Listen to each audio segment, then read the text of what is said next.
Hello, everyone. I'm Jim Spohr. And first of all, I would like to thank UG and Gotham for this opportunity to present a little bit today, some thoughts about the future of creating value with AI. I'm Jim Spohr. I'm a retired IBM executive, and I'm also UIDP University Industry Partnerships Senior Fellow and a member of ISIP, the International Society of Service Innovation Professionals.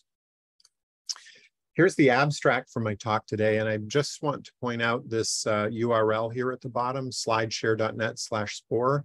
That's the URL to this presentation. You can download this presentation, all the slides. Please feel free to use it and share it.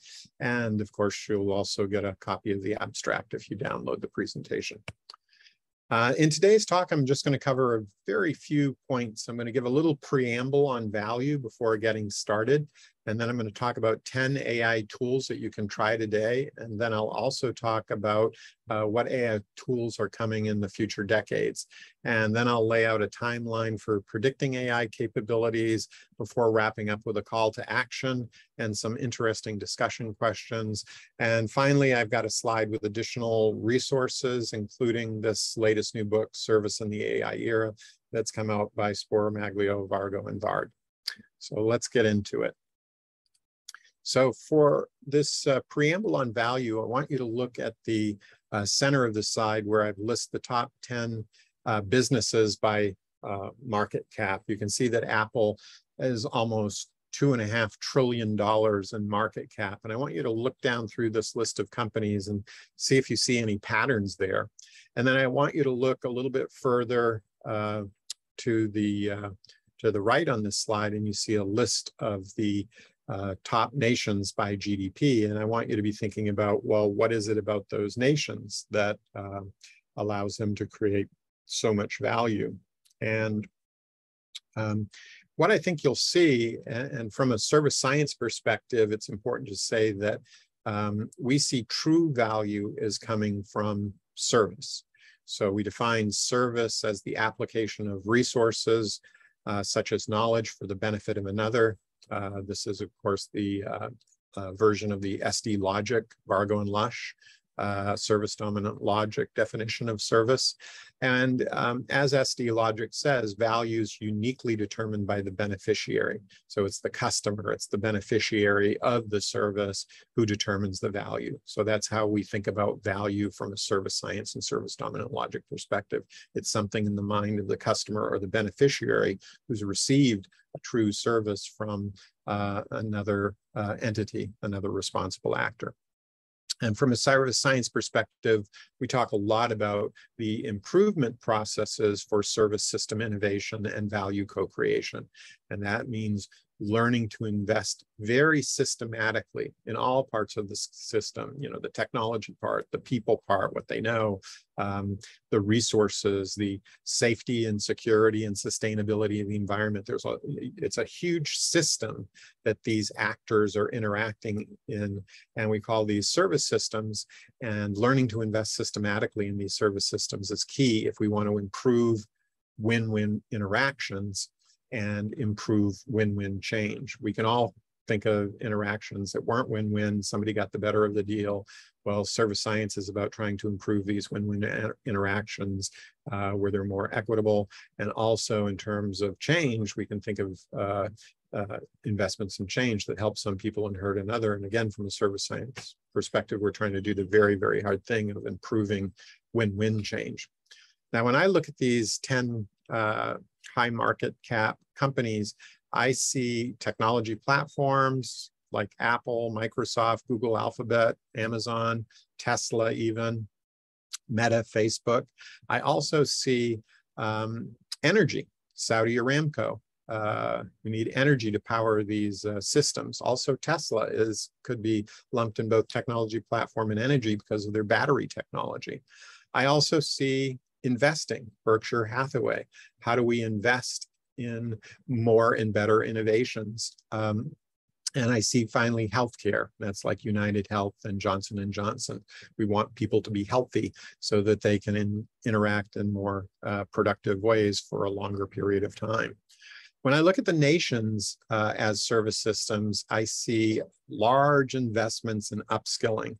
When I think of the United States, which has many of the top-ranked universities in the world, the United States over the last couple centuries has made massive investments in having an educated, not just workforce, but education is necessary to sustain a democracy, as we're seeing today.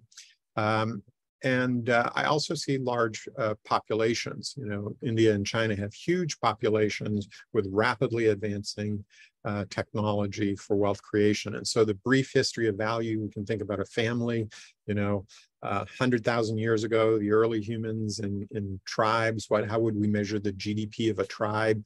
And then, you know, 20,000 years ago, we get the first cities. How would we measure the GDP of cities? What was the advantage there of increasing the density of people nearby each other that could have win-win interactions? Nations, the modern nation states, only a few hundred years old too, but they provide a more secure environment, safer and sustainable for their citizens to co-create value. And of course, great businesses also provide a safe environment for their employees as well as their customers to co-create value.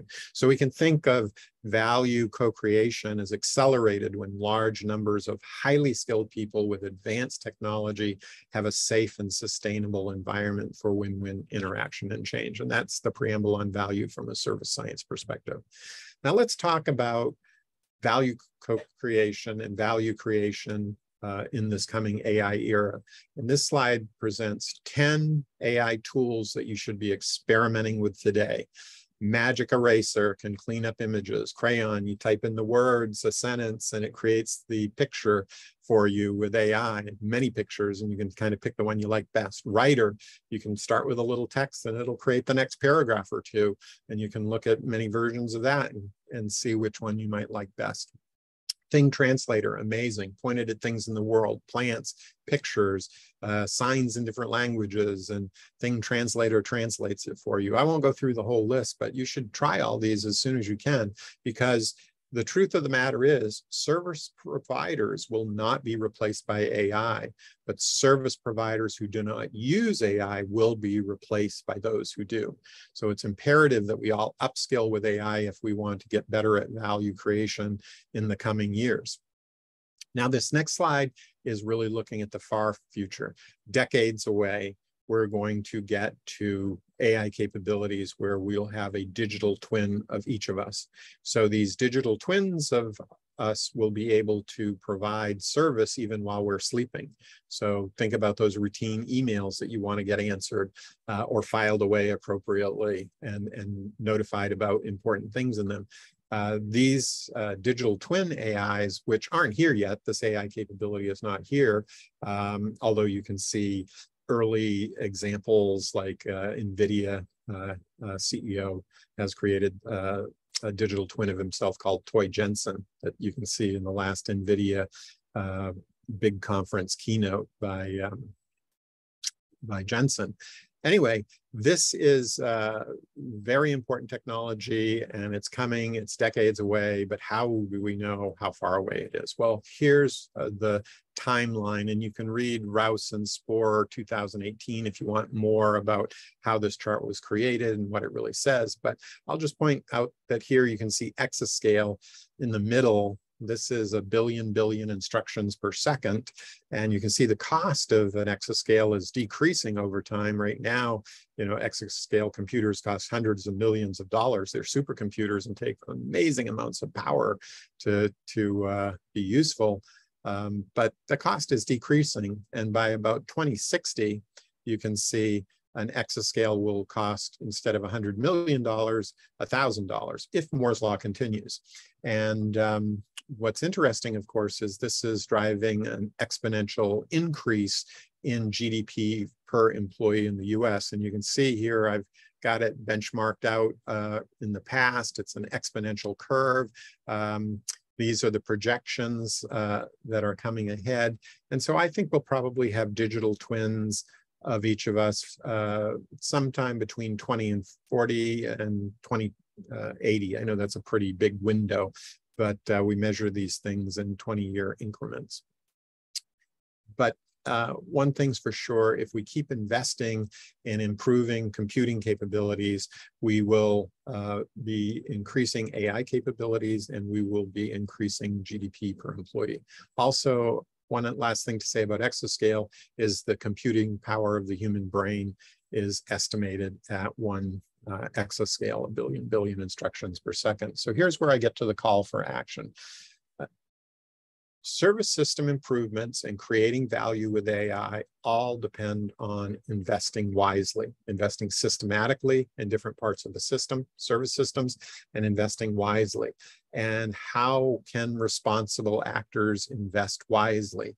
Well, to find that out, I encourage you to read this 2008, so it's a 14 years old document by the University of Cambridge in England, one of the top ranked universities in the world, and IBM, where we talk about how to develop service innovation roadmaps to guide wise investment.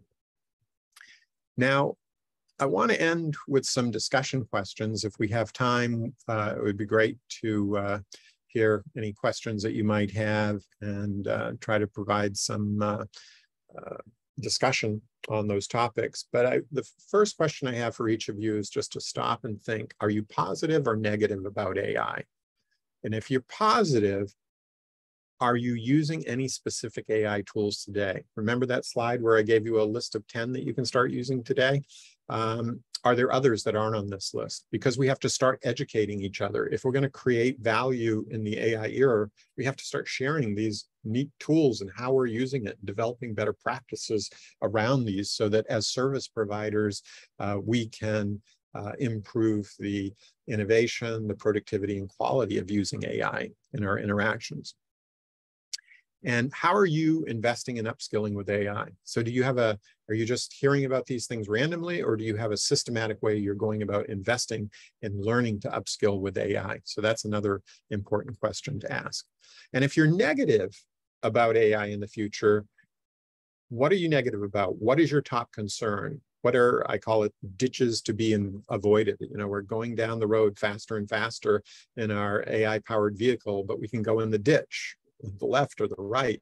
And if we're not careful, if we're not making wise investments and getting the outcomes we want, you know, we're liable to get investments that, you know, lead to, you know, social media that increases conflict in the world rather than increasing understanding. So are you worried that, you know, AI might take away your job? Or are you worried that bad actors or big companies or governments will start using AI for mischief? Or are you worried, as some people who watch too much science fiction, that AI is going to take over the world? It's going to become super smart and take over the world. Or are you worried, for example, that, you know, we might become overly reliant on technologies like AI and it dumbs down the population?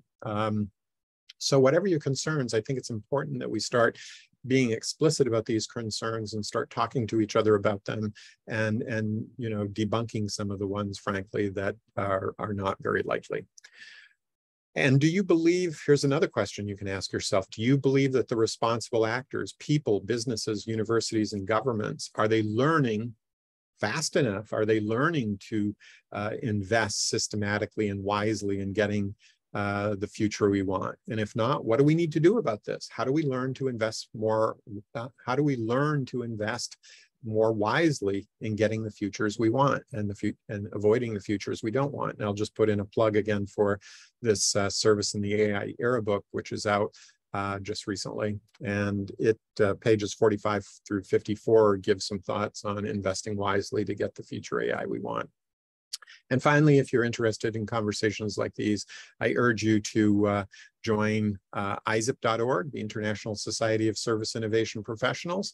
I'm a member and enjoy being a member, and we can continue the conversation there.